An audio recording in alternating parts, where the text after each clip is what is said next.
Western Spring Television. Ours it is.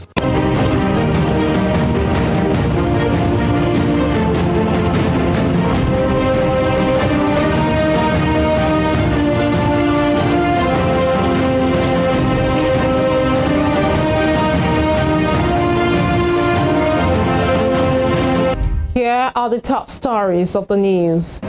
At least 20 persons killed following clash over kingship in Taraba State. Sokoto's National and State House of Assembly Election Petitions Tribunal holds inaugural sitting today. On the foreign scene, President Tayyip Erdogan leads comfortably in the first round of Turkey's election. Good afternoon and welcome to Spring News at 12 on Western Spring Television. My name is Damilola Raphael. We begin with security, where no fewer than 20 persons have been reported killed following a clash between two ethnic groups over kingship in Taraba State. This development comes on the heels of a coronation held for the traditional ruler of Wokon Chiefdom. Sources revealed that the ceremony, which was put together by Governor Darius Ishaku, turned out to be a decision that was not welcomed by other tribes. Governor Ishaku had said that the essence of creating the chiefdom was to bring government closer to the people and to give the masses a sense of belonging.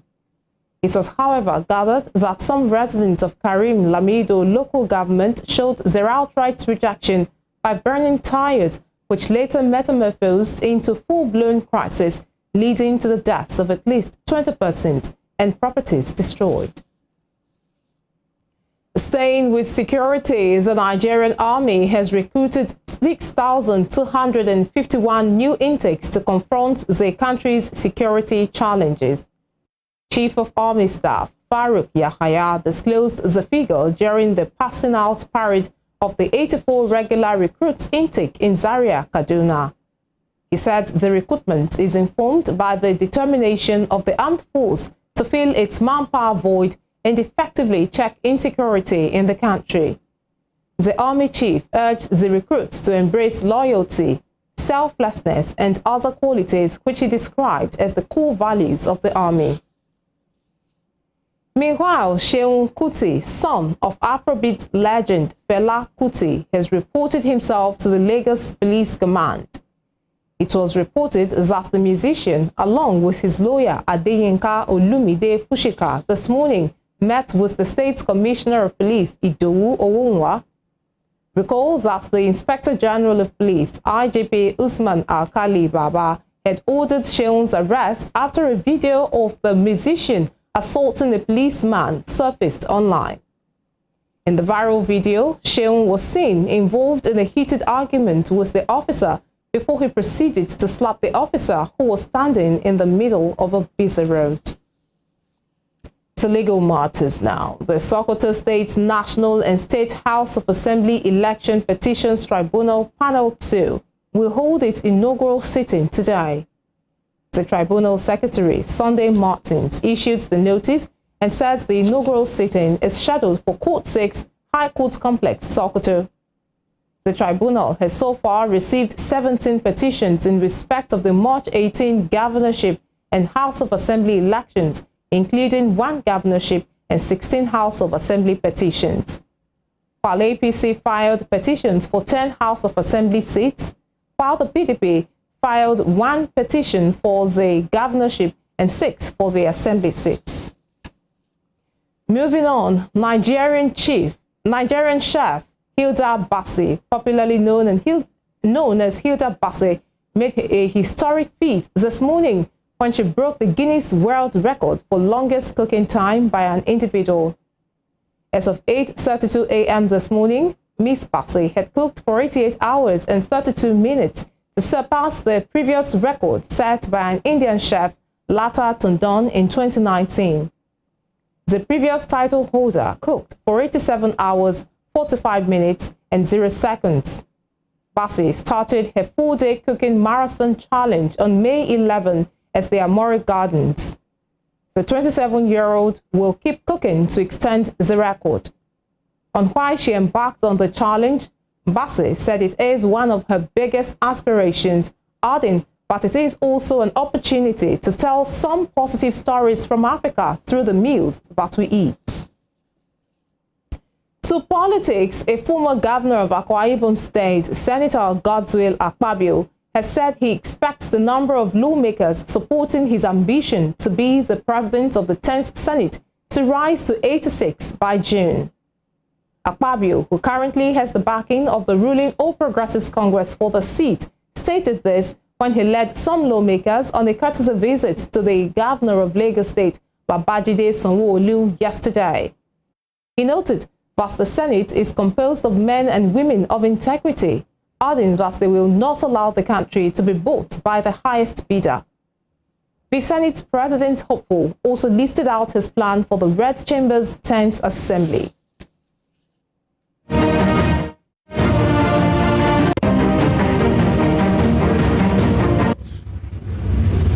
Some of the challenges, low domestic manufacturing, resulting in over-dependence on imports.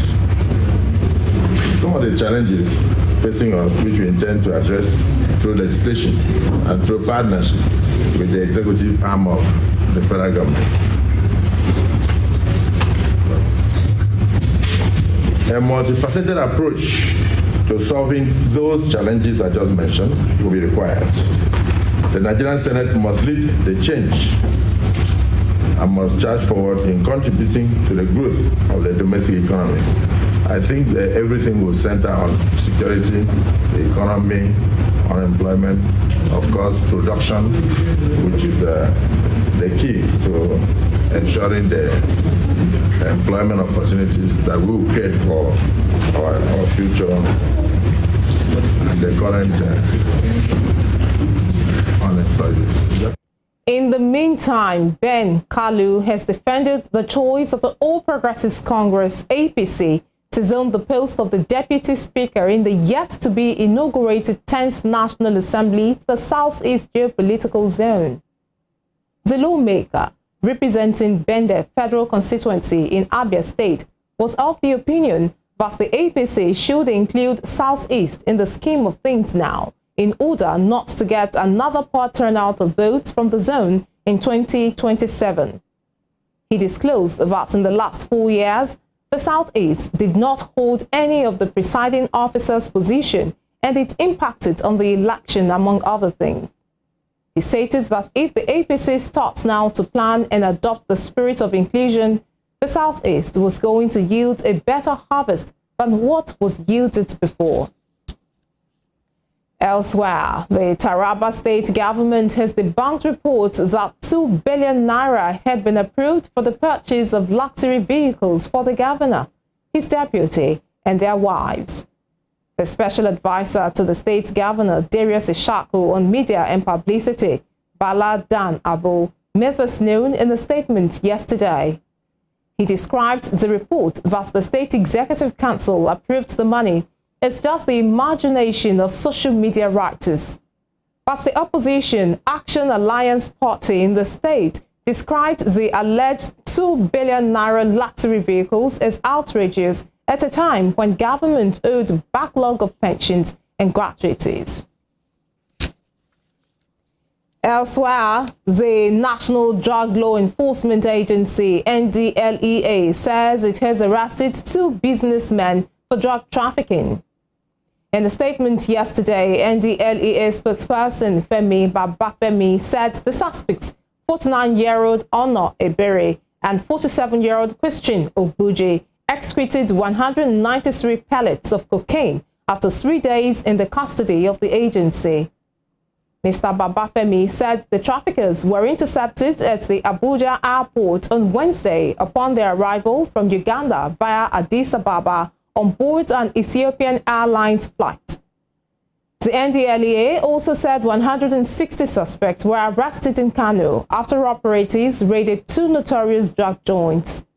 The agency said 2 suspects were arrested along the Kano-Maiduguri road yesterday with 5,000 pills of tramadol.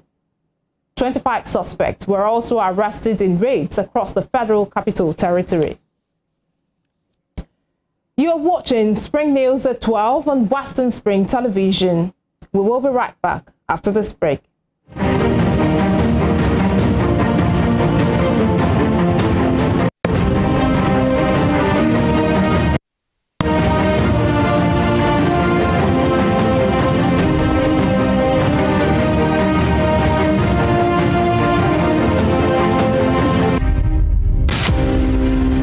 Aminatu, the legendary Queen of Zazzau, is best known to historians as Queen Amina of Zaria, an old walled town and capital of the Hausa state of Zazzau. Amina was a great warrior and the first woman to rule the ancient kingdom of Zazzau. Her 34 years as queen witnessed an unprecedented expansion of Zazzau by conquests. Queen Amina of Zaria belongs to the class of Amazons by the might of her army and her strings of conquests.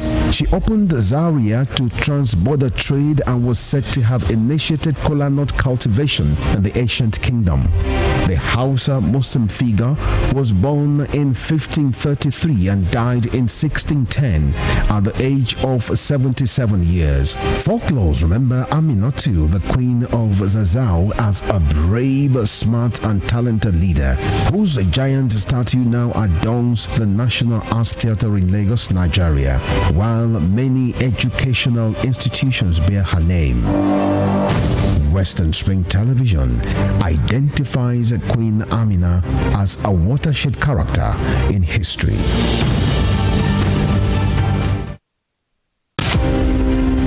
Funmilayo Ransome Kuti was an educationist and advocate of women's rights.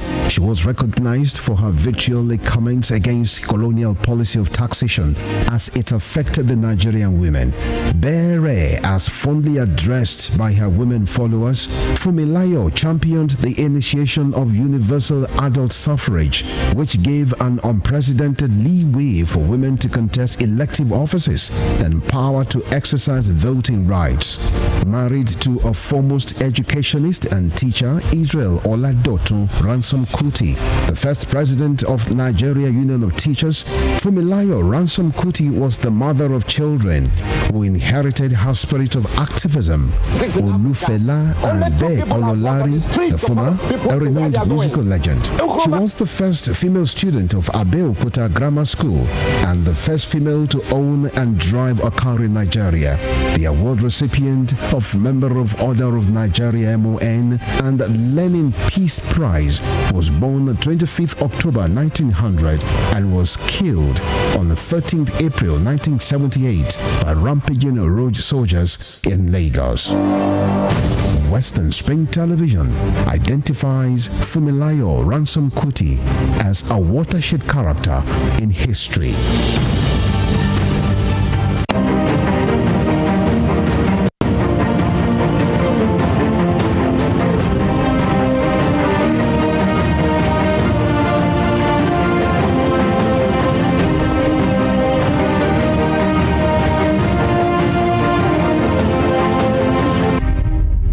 You're welcome back. We continue to serve you more reports now.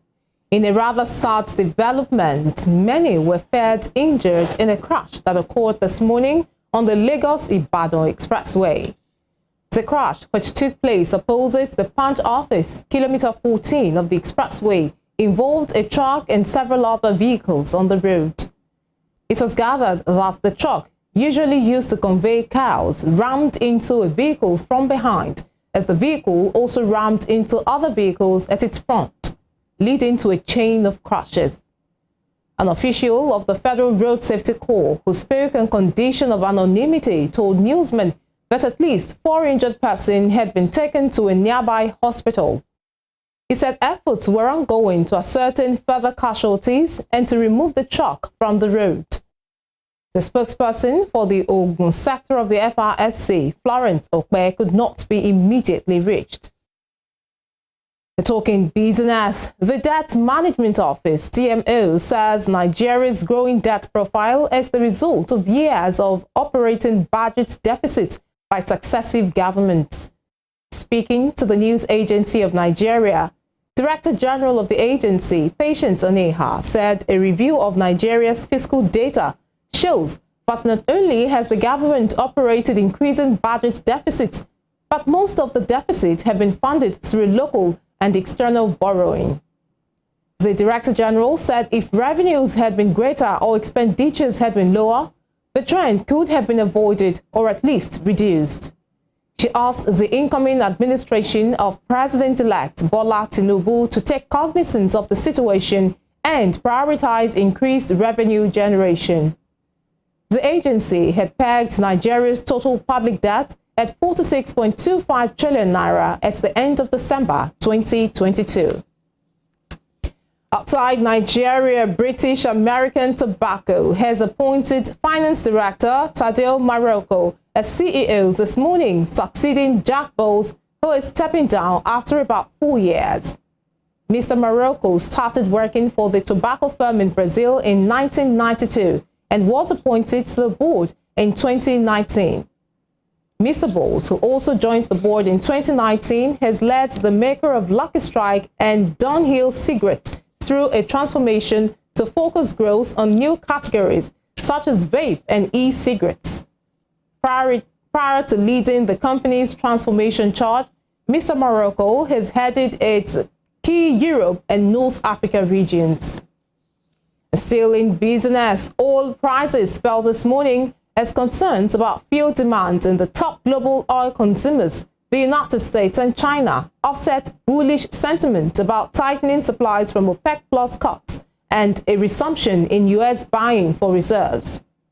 Brent crude futures fell 0.35% to $73.91 a barrel, while U.S. West Texas Intermediate crude was at $69.34 a barrel, down 0.29%. Last week, Bill's benchmarks fell for a fourth consecutive week, the longest streak of weekly declines since September 2022, over concerns the U.S. could default on its debt leading to a recession. Investors sought safe havens such as the U.S. dollar, strengthening the currency and making dollar-denominated commodities more expensive for holders of other currencies. On the foreign scene, President Tayyip Erdogan led comfortably in the first round of Turkey's election as of this morning, with his rival facing an uphill struggle to prevent him extending his rule into a third decade in a runoff vote on May 28. Turkish assets weakened on the news, which showed Mr. Erdogan just below the 50% threshold needed to avoid sending the NATO member country to a second round of a presidential election. Going into the election, the opposition had sensed its best chance yet of unseating Mr. Erdogan, encouraged by polls showing him trailing his main challenger, Kemal Kılıçdaroğlu. But the results suggested Erdogan and his AK party had been able to rally conservative voters despite a cost of living crisis. Mr. Kılıçdaroğlu, head of a six-party alliance, vowed to prevail in the runoff and accused President Erdogan's party of interfering with the counting and reporting of results, calling on his supporters in the country of 84 million to be patient. Still in Europe, Ukraine's President Volodymyr Zelensky is visiting the UK to meet Prime Minister Rishi Sunak. In a tweet, he said he would meet with the UK Prime Minister Rishi Sunak to hold substantive negotiations. The UK had on Thursday announced that it would supply Ukraine with the long-range missiles it had requested to fight the Russian invasion. Number 10 said Mr. Sunak would reiterate the importance of providing a full package of support to Ukraine during the talks at Chequers, the Prime Minister's official country residence.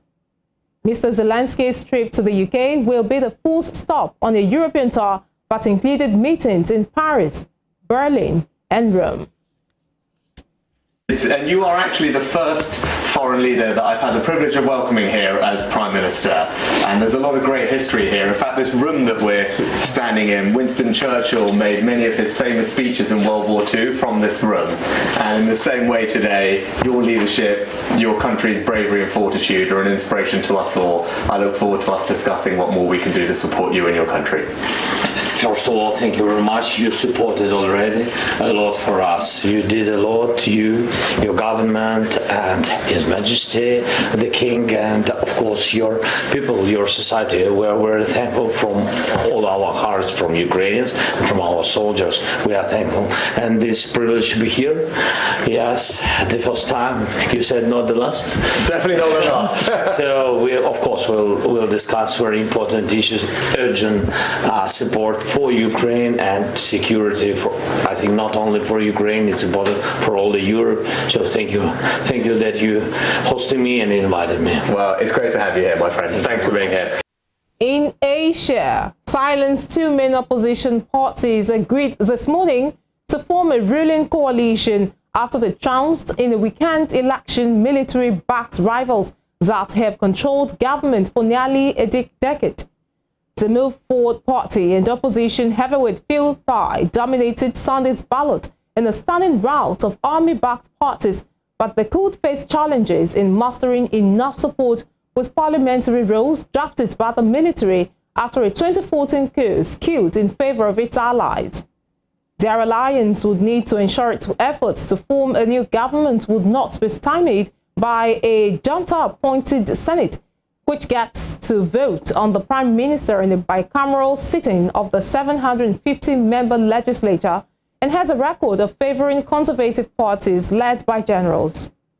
Peter Limjaroenrat, Move Forward's 42-year-old leader, proposed an alliance of 6 parties that would command 309 seats with him as Prime Minister. That will be short of the 376 seats needed to ensure he was elected to the top job. To some sports stories, Manchester City face rivals Manchester United in the FA Cup final and could be heading to Istanbul for the Champions League final if they progress past Real Madrid in Wednesday's semi-final second leg. But that potential date with fate on 10 June could also be Ilkay Gundogan's City swan song, with the captain out of contract at the end of the season and heavily linked with a move to La Liga giants Barcelona. City boss Guardiola, speaking after the game against Everton, said the German midfielder had over time showed the quality, importance and his commitment to the club. Guardiola disclosed that he had asked the club to do all they can to keep the player, adding that nobody knows what will happen, but hopefully he stays. Would you like the club to do everything they can to keep Gundogan? Yeah, have you told them that? I talk many things with the club, all the time. And Real Madrid and Chelsea coming up is one of the biggest things. Well, it's a dream come true being here, honestly. I know if at the end we don't get maybe the trophies that people say, is there a not good team, a failure team, or is our team, but it's a dream come true being here. Only team in Europe to fighting for all competitions. We are FA Cup final with United, and still it's not over. The Premier League is never end. We know it for the past with Liverpool. This season is the same. I think pretty sure Arsenal is going to win the 2 games they have in hand. And being in semi-final home with our people, second leg to try to reach the final Champions League. So after we come from for the previous seasons is an extraordinary achievement what we are doing. Hopefully we can finish well. In Spain, Barcelona seals the first La Liga title since 2018-2019 with 4 games to spare after a stylish win at the home of City rivals Espanyol. Barca was 3-0 up by halftime, Robert Lewandowski scoring his 20th league goal of the season before Alejandro Balde doubles the lead.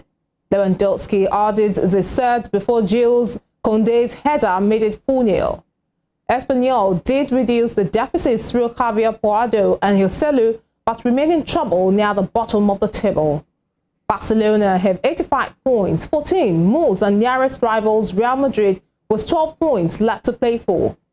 It is their first La Liga title since club legend Lionel Messi left in August 2021 and first since Xavi was appointed manager in November 2021. And before we end the news, here is a recap of our top stories. No fewer than 20 persons have been reported killed following a clash between 2 ethnic groups over kingship in Taraba State. The Sokoto State National and State House of Assembly Election Petitions Tribunal Panel 2 will hold its inaugural sitting today. We're also broaching news on the foreign scene that President Tayyip Erdogan led comfortably in the first round of Turkey's election as of this morning, with his rival facing an uphill struggle to prevent him extending his role into a third decade in a runoff vote on May 28. You can follow us on our social media handles on Facebook, Instagram, and Twitter at Western Spring Television. You can also watch us live on our YouTube channel at Western Spring Television. That ends Spring News at 12. I am Damilola Raphael. Thanks for watching. Good afternoon.